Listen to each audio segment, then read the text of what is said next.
할렐루야, 성도 여러분 반갑습니다. 오늘도 변함없이 우리를 예배자로 부르시는 삼위 하나님 앞에 예배 드리도록 하겠습니다. 다 함께 일어나셔서 하늘의 문을 여소서 찬송 드리겠습니다.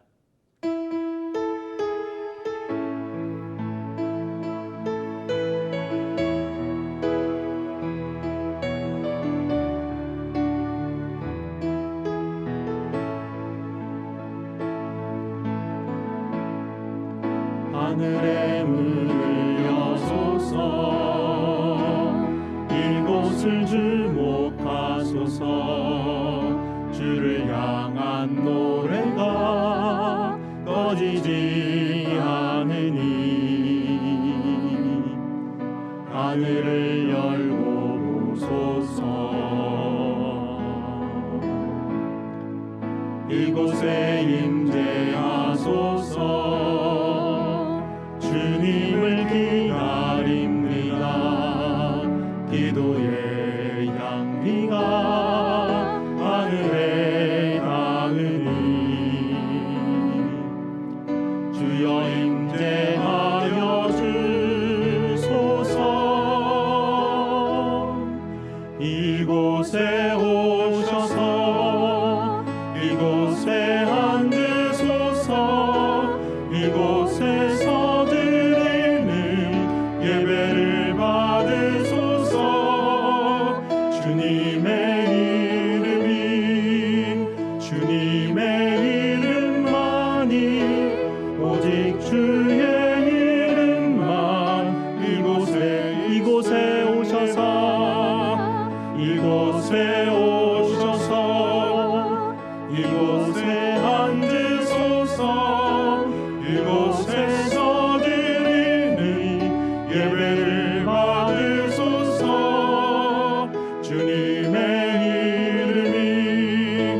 주님의 이름만이 오직 주의 이름만 이곳에 있습니다.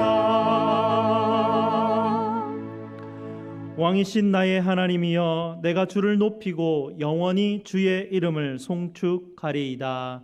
아멘. 하나님의 이름을 부르며 우리 삼위 하나님께 나아가도록 하겠습니다. 우리의 도움은 천지를 지으신 여호와의 이름에 있도다. 아멘. 하나님께서 여러분을 이렇게 축복하십니다. 하나님 우리 아버지와 주 예수 그리스도로부터 은혜와 평강이 있기를 원하노라. 아멘. 우리 다 함께 찬송가 29장으로 하나님 앞에 찬송 드리겠습니다.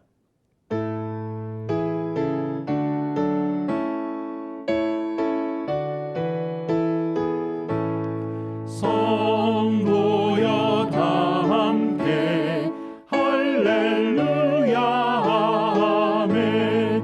주 찬양하여라 할렐루야 아멘. 주 보좌 앞에서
다 함께 앉으셔서 하나님께서 우리에게 주신 약속의 계명을 함께 합독하도록 하겠습니다. 하나님이 이 모든 말씀으로 말씀하여 이르시되 나는 너를 애굽 땅 종되었던 집에서 인도하여 낸 내 하나님 여호와니라. 제 1은 너는 나 외에는 다른 신들을 네게 두지 말라. 제 2는 너를 위하여 새긴 우상을 만들지 말고 또 위로 하늘에 있는 것이나 아래로 땅에 있는 것이나 땅 아래 물속에 있는 것의 어떤 형상도 만들지 말며 그것들에게 절하지 말며 그것들을 섬기지 말라. 제3은 너는 내 하나님 여호와의 이름을 망령되게 부르지 말라. 제4는 안식일을 기억하여 거룩하게 지키라. 제5는 내 부모를 공경하라. 제6은 살인하지 말라. 제7은 간음하지 말라. 제8은 도둑질하지 말라. 제9는 내 이웃에 대하여 거짓 증거하지 말라. 제10은 내 이웃의 집을 탐내지 말라. 아멘. 하나님께서 우리에게 주신 계명에 비추어서 우리가 얼마나 거룩하신 하나님 앞에 나아갈 수 없는 죄인인지를 십자가 앞에서 우리의 죄를 고백드리는 시간 갖도록 하겠습니다.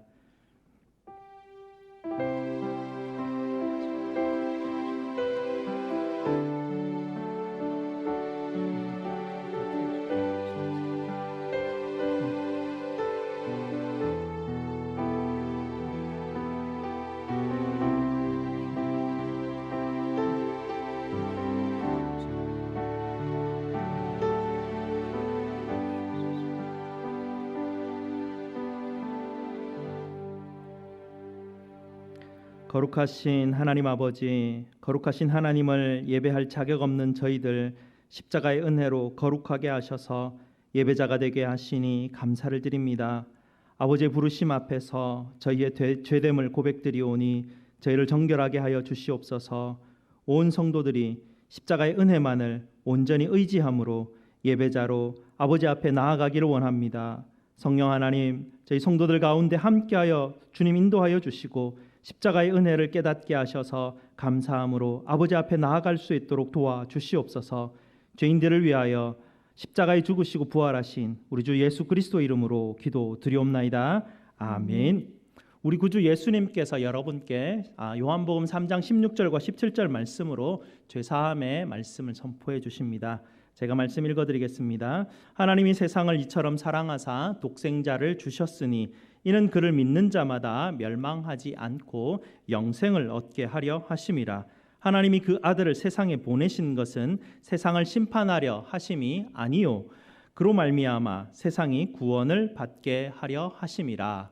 아멘. 하나님께서 우리에게 선포해 주신 죄사함의 은혜를 붙들고 계속해서 감사함으로 예배 드리도록 하겠습니다. 성기돈 장로님 나오셔서 기도해 주시겠습니다. 죄와 허물로 인하여 영원한 형벌을 받아야 마땅한 인생을 불쌍히 여겨주시고 아무 이유와 조건 없이 친히 하나님의 자녀로 불러주신 하나님의 무한하신 사랑과 은혜에 감사를 드립니다. 아무 죄가 없으신 하나님의 아들 되신 예수님께서 죄악이 가득한 세상에 연약한 인간의 몸을 입고 태어나셔서 모진 고난과 핍박과 조롱 가운데 저희들을 대신하여 십자가에서 죽으시고 다시 부활하셔서 구원의 놀라운 은총을 베풀어 주심에 감사를 드립니다. 날마다 죄인들의 삶 속에 깊이 개입하여 주셔서 주님의 크신 은혜와 사랑을 깨달아 감사하게 하시고 마땅히 빌 바를 알지 못하는 죄인들을 긍휼히 여기셔서 말할 수 없는 탄식으로 친히 간구하여 주시는 보혜사 되시며 위로자 되시는 성령 하나님 감사합니다. 삼위일체 하나님께서 부어주시는 은혜는 이 세상 그 어떤 것으로도 감사를 표현할 수 없는 가장 귀하고 보배로운 사랑임을 이 시간 하나님 앞에 고백합니다. 그러나 저희들은 영적인 눈과 귀가 어두워서 그 크신 하나님의 은혜를 온전히 깨닫고 감사드리지 못하고 불평하고 원망하며 살아갈 수밖에 없는 연약한 인생임을 하나님 앞에 고백합니다. 예수 그리스도의 마음을 조금이라도 본받아 사랑하며 섬기며 용서하며 교회와 이웃을 섬기는 일을 성도로서 온전히 감당하지 못한 연약한 죄인임을 하나님 앞에 고백합니다. 이 시간 예수 그리스도의 거룩하신 보혈로 저희들의 모든 죄와 허물들을 깨끗하게 씻어 주시옵소서. 코로나 바이러스 사태와 인종차별로 인하여 시국이 많이 어수선한 가운데 있습니다. 이 모든 일들을 하나님의 선하신 뜻 가운데 해결하여 주셔서 이 땅이 속히 안정과 평화를 찾아 고통과 어려운 가운데 있는 이들을 건져주시기를 기도하고 원합니다. 예수님의 몸된 알칸사 제1장로교를 이 시간까지 인도해 주시고 지켜주신 좋으신 하나님 아버지 감사합니다. 사랑하는 모든 성도들이 하나님께서 기뻐 받으시는 아름다운 예배와 말씀과 기도와 섬김과 교제와 연합을 통하여서 거룩한 믿음의 공동체를 이루어 나가도록 은혜 내려 주시기를 간구합니다.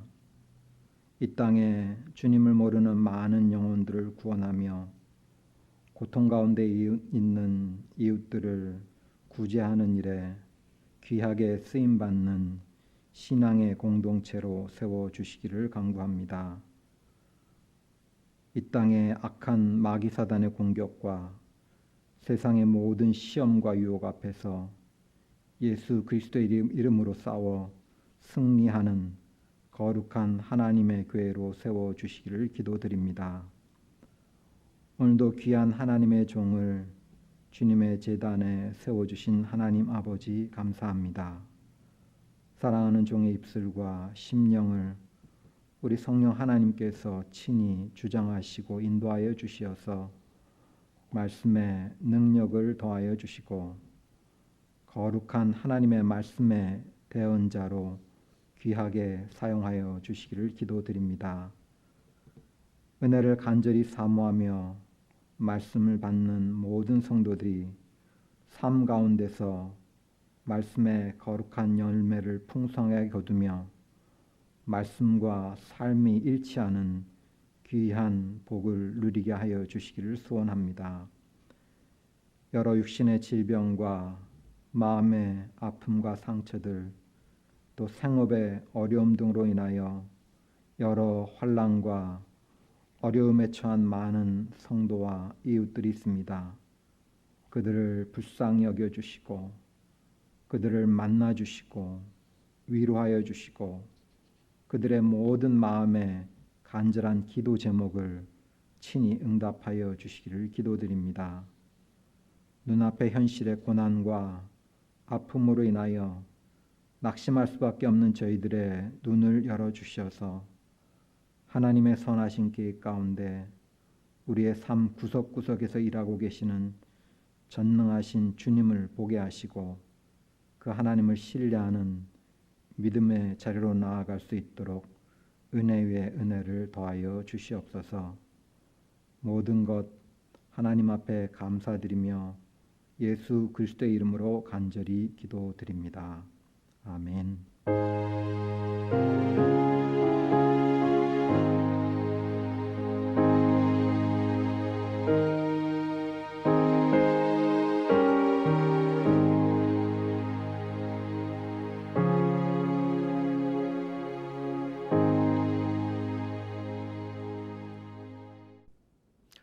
선한 능력으로라는 제목으로 마리아회에서 영상으로 특송하시겠습니다.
아멘. 감사합니다. 오늘 하나님께서 우리에게 주시는 말씀 보겠습니다. 하나님 말씀 마태복음 18장 1절에서 4절 말씀입니다. 제가 가진 신약 성경 30페이지입니다. 마태복음 18장 1절에서 4절 말씀입니다. 다 찾으셨으면 제가 하나님 말씀 봉독해 드리겠습니다. 그때에 제자들이 예수께 나와 이르되 천국에서는 누가 크니이까?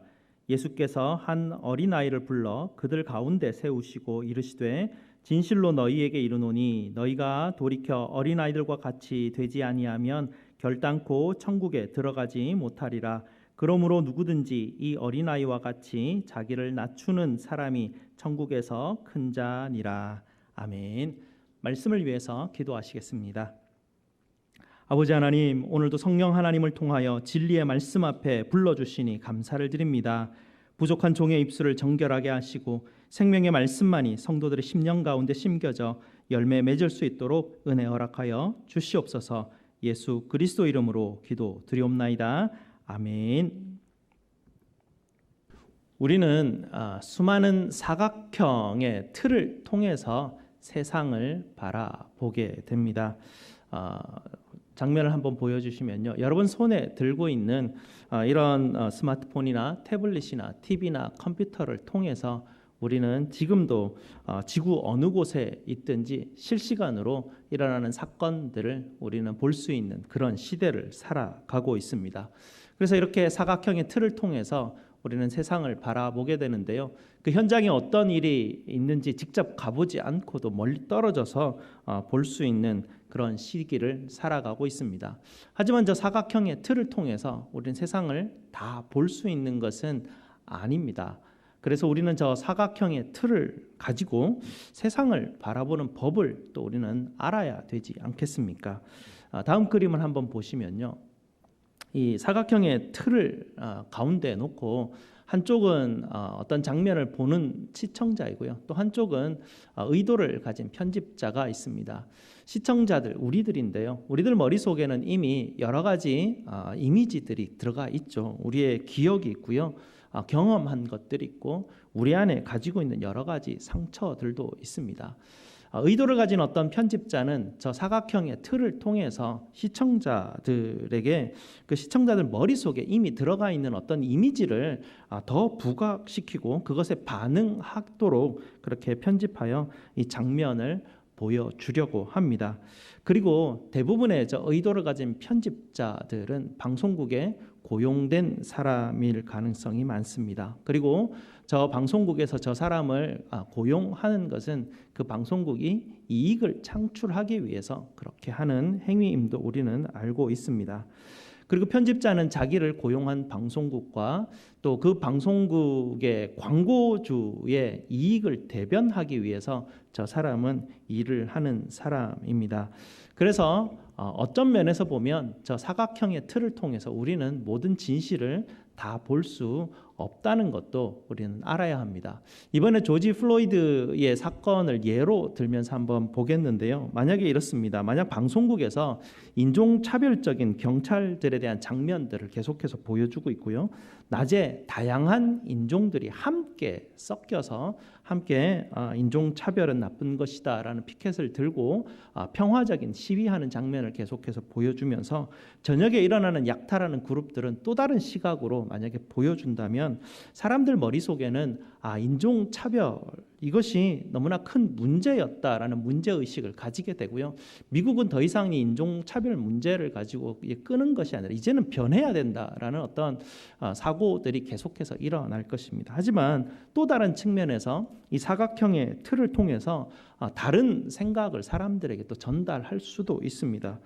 범인이 저지른 위조 지폐나 또 마약 같은 단어들을 계속해서 언급하면서 그 장면을 보여주고 또 시위대의 폭력적인 장면과 또 경찰서가 불이 나는 그런 장면들, 약탈하는 장면들을 보여주고 2차 피해자들을 인터뷰하면서 굉장히 그 폭동이 일어난 것과 같은 그런 장면들을 보여주면 사람들 머릿속에는 어느새부터 인종차별이란 단어는 사라지게 되고요, 폭력, 약탈, 뭐 이런 폭동이라는 이미지가 머릿속에 남아 버리게 됩니다.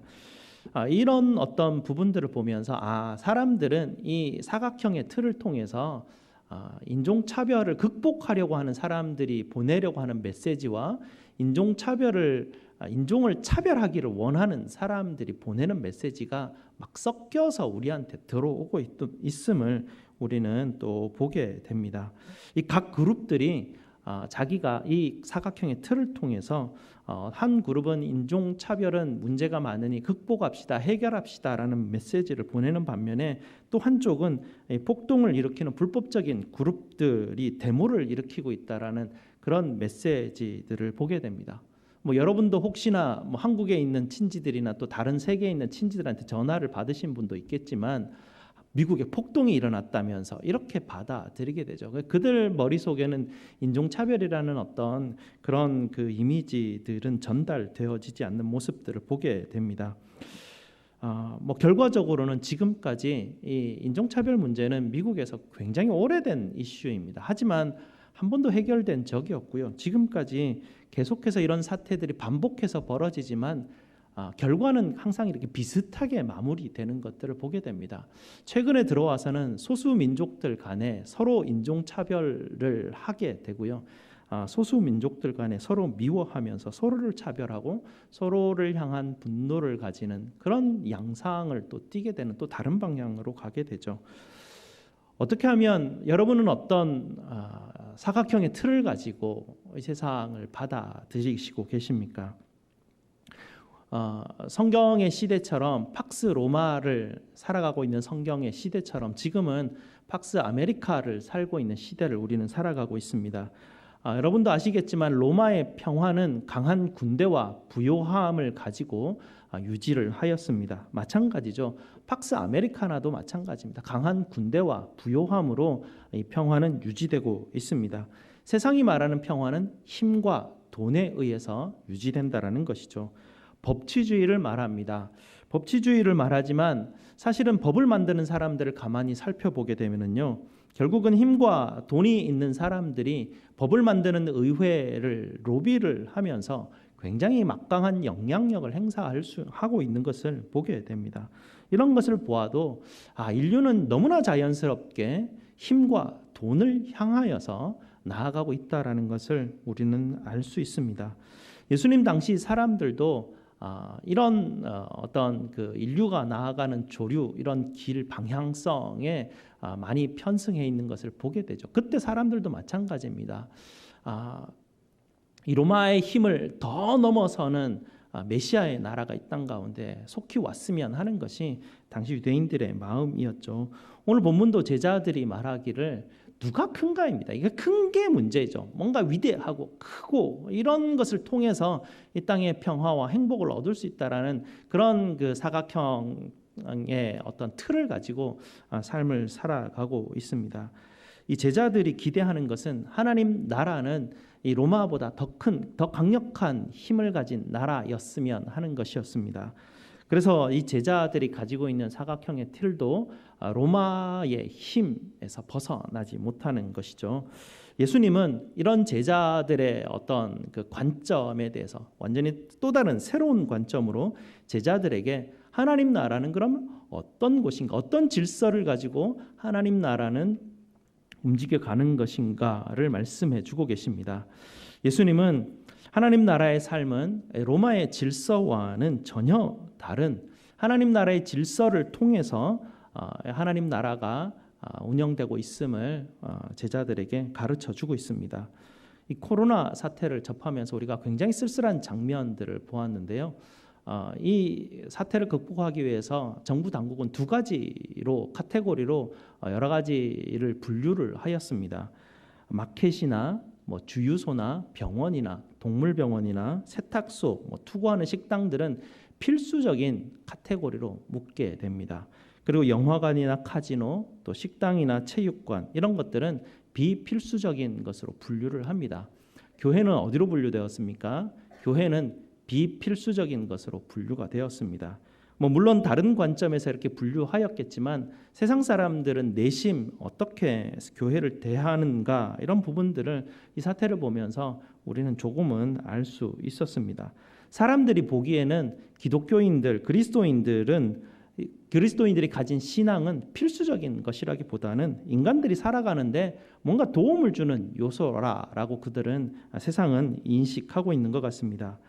이 팍스 아메리카나, 이 아메리칸 드림을 추구하는 삶의 방식은요, 계속해서 피라미드의 위를 향해서, 다음 계단을 향해서 계속 올라가려고 하고 힘과 부를 향해서 나아갑니다. 세상 사람들이 그렇게 살아가는데 교회 다니는 사람들을 보니까 자기들과 별반 다르지 않거든요. 그들도 피라미드의 위의 계층을 향해서 계속해서 나아가려고 하고 힘과 부를 향해서 나아가려고 하는 그것을 세상 사람들이 교회를 향해서 보는 그 관점이었습니다.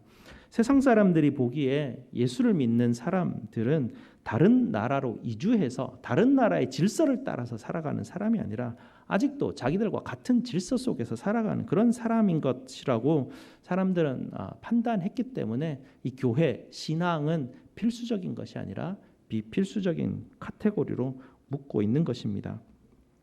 제자들도 오늘 보게 되면, 그들의 질문을 보게 되면 이 제자들이 어느 쪽에 속해 있는, 어떤 카테고리에 속해 있는지를 보게 되죠. 이들도 걸어가는 방향은 위를 향한 것이고 힘을 향한 그런 모습이었습니다. 이 제자들도 여전히 로마 드림을 꿈꾸고 있었습니다. 예수님은 이런 제자들을 향해서 하나님 나라의 질서는 그럼 무엇이냐라는 것을 가르치셨죠. 예수님이 가르치시는 방법을 오늘 우리 본문을 통해서 우리가 봐야 되는데요. 예수님은 하나님 나라의 질서를 가르칠 때 규칙 1, 규칙 2 이것을 암기하시오, 시험을 치고 이렇게 가르치지 않으셨습니다. 예수님은 제자 훈련 1단계, 2단계, 3단계 그리고 마지막 사역반 이렇게 해서 예수님은 제자들을 훈련시키지 않으셨습니다.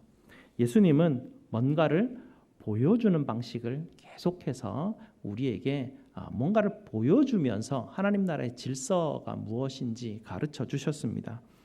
무엇을 보여주셨습니까? 큰 것과는 정반대의 것을 보여주십니다. 예수님은 어린아이를 그들 가운데 세우셨죠. 그리고 보여주십니다. 어린아이와 같이 되지 않으면 천국에서 누가 큰가의 문제가 아니라 천국에 들어가지도 못한다. 천국의 질서에 대해서 말씀해 주고 계시죠. 그리고 어린아이와 같이 자기를 낮추는 사람이 바로 천국에서 큰 자라고 그렇게 말씀해 주십니다. 예수님은 이 아이를 그들 가운데 세우시고 하나님 나라가 어떤 모습인지 구체적이고 분명하게 예수님은 제자들에게 보여주셨습니다. 어린아이는 어떤 존재입니까?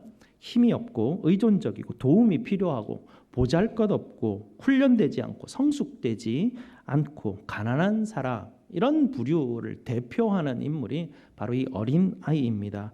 그래서 우리는 어린아이를 보면 좀 골칫거리 정도로 인식을 하게 됩니다. 그래서 우리는 예배 드릴 때 어린아이가 예배실 안에 들어오지 못하게 하죠. 예배를 방해한다 생각하기 때문에 그렇습니다. 그래서 우리는 아이들을 따로 떼서 썬데이 스쿨을 우리는 만들게 되었고요. 교회 문화가 그렇게 자리를 잡게 됩니다. 예수님은 한 번도 어린아이를 성가신 존재라 골칫거리라 취급하지 않으셨습니다. 예수님은 잃어버린 동전, 잃어버린 어린 양, 겨자씨와 같이 겉보기에 하찮고 작고 보잘것없는 것들을 골칫거리라고 여기지 않으셨습니다. 방컴 스트리트 철치 이야기가 있는데요. 이 교회에는 주일학교에 평생 동안 3학년 반에 머문 도로시라는 학생이 있었습니다. 이 교회 모든 아이들은 초등부 3학년에 올라가면 그 반에 도로시를 만나게 된다는 것을 다 알고 있었습니다. 그 아이들의 부모 세대들도 초등부 3학년 때 그 도로시를 만났었습니다. 도로시는 아이들에게 연필을 나누어 주고 아이들 출석을 확인하고 연필을 거두는 일을 맡고 있었습니다.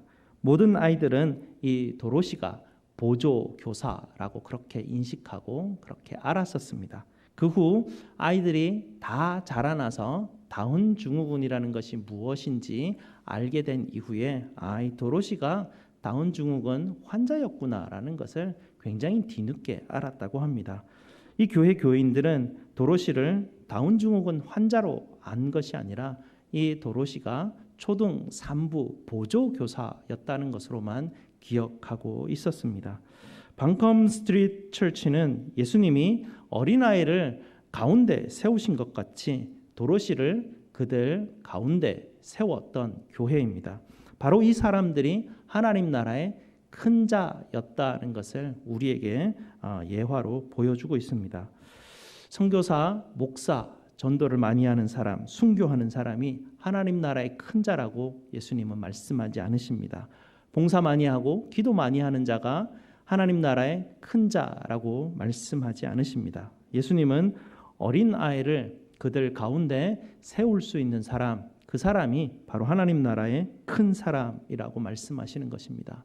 어린아이와 같이 귀찮은 존재, 미성숙해서 감정을 제대로 조절하지 못하는 존재들, 말을 지혜롭게 못하는 사람들, 변덕이 심한 사람들, 상식도 없고 예절도 없는 그런 사람들, 이런 사람을 여러분 가운데 세워둘 줄 아는 그 사람이 바로 천국에서 큰 자라고 예수님은 말씀하고 계십니다. 이런 사람을 여러분은 이제 오늘 본문 다 읽지는 않았지만 그 다음 절에 가게 되면 선택을 해야 됩니다. 이런 사람들을 가운데 세워둘 것인지 아니면 잃어버린 채로 두어서 이런 사람들을 실족하게 내버려 둘 것인지 그것을 우리는 선택해야 된다고 합니다. 작은 자들, 낮은 자들을 가운데 세울 줄 아는 사람은 천국의 큰 자가 되는 것이고 그들을 그대로 잃어버린 채로 실족하게 내버려 두게 되면 결국에는 천국에 들어가지도 못하는 그런 어떤 상황이 일어난다는 것을 예수님은 말씀해 주고 계십니다. 보통 세상의 질서를 따라서 아메리칸 드림을 가진 사람들은 이런 존재들을 귀찮게 여깁니다. 실족하든지 말든지 신경 쓰지 않고 그들의 나아갈 길을 열심히 삶을 살아가게 되죠. 예수님을 믿는 신앙은 예수님을 보고 따라가는 사람들입니다. 아이들이 말을 배울 때에 엄마 아빠의 말을 듣고 따라하면서 말을 배우지 않습니까? 아이들이 말을 배울 때 문법을 공부하지 않습니다. 그냥 아이들은 엄마 아빠 하는 걸 그냥 따라하면서 배워가게 되고요. 나중에 문법을 배우면서 말을 이렇게 하는 것이 훨씬 질서 있고 아름답다라는 것을 또 배우게 되는 것입니다. 신앙도 마찬가지죠. 문법을 배우는 것이 아니라 예수님이 하시는 행동, 예수님은 보여주시거든요. 예수님은 뭘 외워라, 뭐 어떤 단계를 밟아서 어떤 다음 단계를 가라 하지 않으시고 그냥 보여주십니다. 그리고 그 보여주시는 것을 따라 배우고 나아가는 것, 그를 통해서 하나님 나라의 질서를 배우는 것이죠.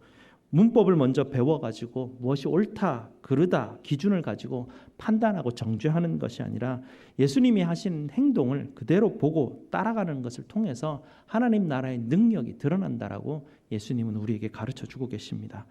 예수님 말씀하시죠. 세상이 보기에 별 볼 일 없고 하찮고 평범한 것이라고 여기는 그런 사람들과 함께 그들을 가운데 놓고 함께 사랑하는 것을 통해서 하나님 나라의 능력이 드러나고 그런 사람들이 복 있는 사람들이고 그런 사람들에게 하나님의 평강과 은혜가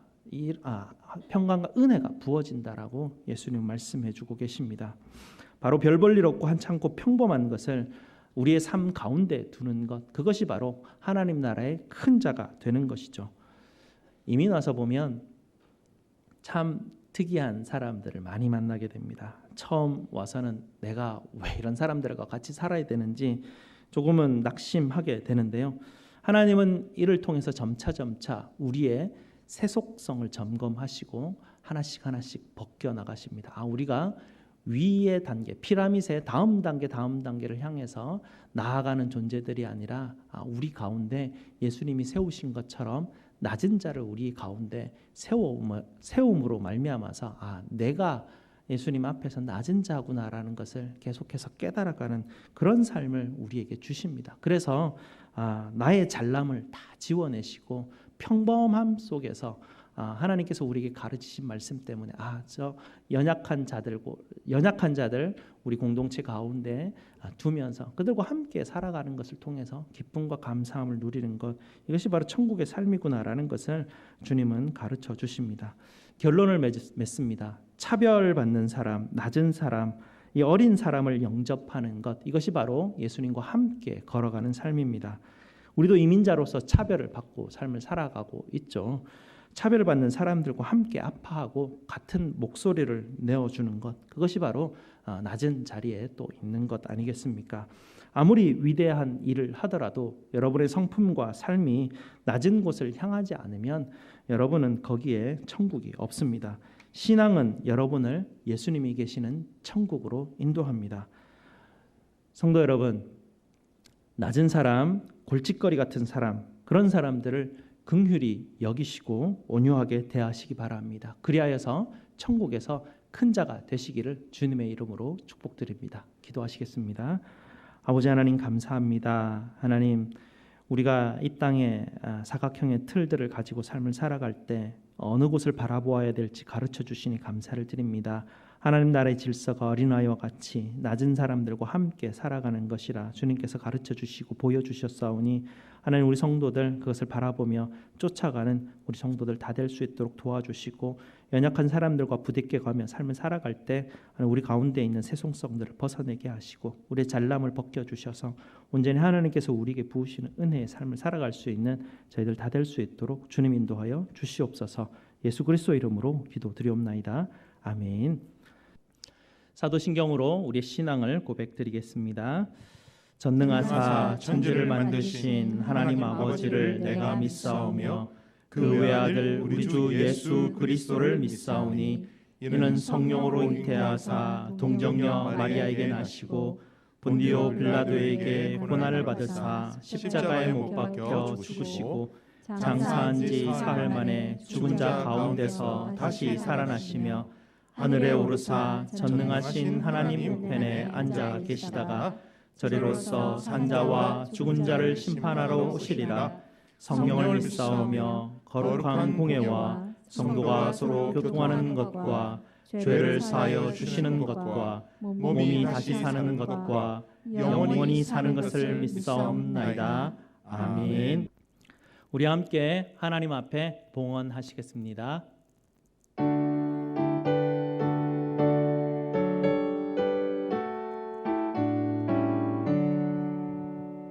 내게 있는 모든 것을 주를 위해 드리네. 주의 성령 충만하게 내게 내려 주소서. 주께 드리네. 주께 드리네. 사랑하는 구주 앞에 모두 드리네.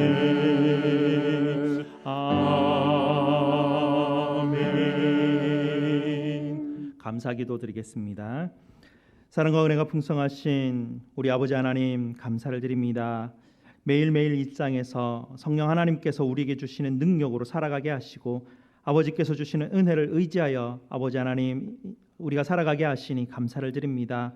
오늘도 각 가정과 교회에서 삼위 하나님께 예배드리며 아버지께 감사의 헌물로 드립니다. 모든 성도들의 가정 위에 하나님께서 주시는 은혜와 평강으로 가득 채워 주시옵소서. 어려울 때일수록 더욱 기도하게 하시고 주님을 소망하며 아버지 하나님 주님 앞에 인도함 받을 수 있도록 도와주시옵소서. 가정에서 교회에서 서로의 약함을 서로 붙들어주게 하시고 주님 주시는 사랑과 섬김으로 함께 회복되어가는 저희 가정들과 우리 교회가 될 수 있도록 아버지 하나님 은혜 내려 주시옵소서. 우리의 모든 쓸 것을 채우시는 부활이요 생명이신 우리 주 예수 그리스도 이름으로 기도드리옵나이다. 아멘. 다 함께 일어나셔서 심령이 가난한 자 함께 찬송드리겠습니다.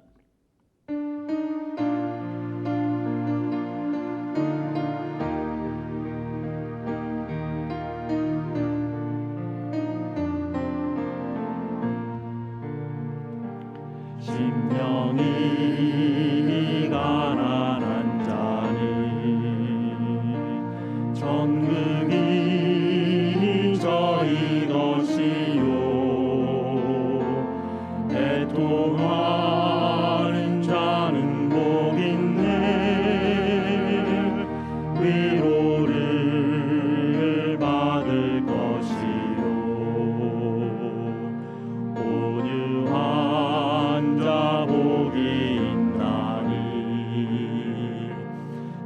상을 귀여운 벌으로 받겠네. 의에 줄이고 목마른 자는 저희 배부를 것이요. 긍휼히 여기는 자는 긍휼히 여김 받겠네. 만일이 정결한 자는 하나님을 볼 것이요. 화평케 하는 자는 하나님의 아들이라 일컫네. 그를 위하여 핍박받는 자 천국이 저희 것이라. 내게도 주소서. 내가 복을 받기 원하네. 오 내 주여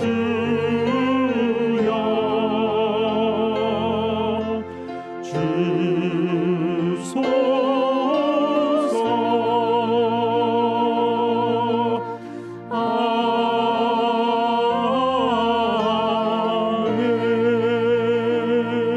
아멘. 하나님의 복을 선포하겠습니다. 여호와는 너희에게 복을 주시고 너희를 지키시기를 원하며 여호와는 그의 얼굴을 너희에게 비추사 은혜 베푸시기를 원하며 여호와는 그 얼굴을 너희에게로 향하여 드사 평강 주시기를 원하노라. 아멘.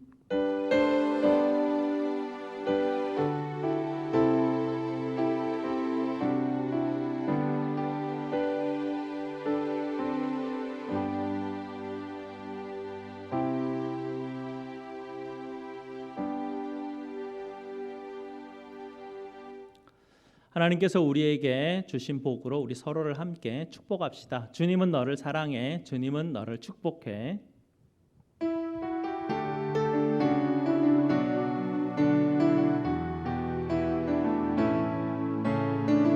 주님은 너를 사랑해. 주님은 너를 사랑해. 주님은 너를 사랑해. 우리를 사랑하신 주 널 사랑해. 주님은 너를 사랑해. 주님은 너를 사랑해. 우리를 사랑하신 주 널 사랑해. 주님은 너를 축복해. 주님은 너를 축복해. 주님은 너를 축복해. 우리를 축복하신 주 널 축복해. 주님은 너를 축복해. 주님은 너를 축복해. 우리를 축복하신 주 널 축복해. 아멘. 여러분 사랑합니다. 축복합니다. 광고 말씀드립니다. 여러분 주보에다가 삽지를 넣어 드렸는데요. 텐텐 기도 운동이라고 여러분에게 나누어 드렸습니다. 코비드 19로 인해서 여러 가지 힘든 시기를 보내고 있고요. 또 우리가 또 인종 갈등으로 인하여서 차별로 인하여서 일어나는 시위로 인해서 여러 가지로 또 힘든 시간들을 저희가 보내고 있습니다. 특별히 우리가 기도할 때입니다. 우리가 할 수 있는 것, 하나님 앞에 할 수 있는 것, 이 땅과 교회를 위해서 우리가 함께 기도하는 운동입니다. 우리 매일 여러분 집에서 시간을 내셔서 하루 10분 10가지 제목으로 기도하는 텐텐 기도 운동에 여러분 다 함께 동참해 주시기 바랍니다. 여러분 지금 여러 부분에서 시위도 일어나고 있고요. 또 확진자도 계속 늘어나고 있습니다. 여러분 각별히 안전에 주의해 주시기 바랍니다. 교회 오셔서 예배 드리실 때 꼭 마스크 착용해 주시고요. 안전거리를 유지해 주셔서 우리 서로를 안전하게 지켜 주시기 바랍니다. 그리고 65세 이상과 또 증상이 있는 분들은 집에서 온라인으로 예배 드려 주시기를 부탁드립니다. 다음 주에 뵙겠습니다. 감사합니다.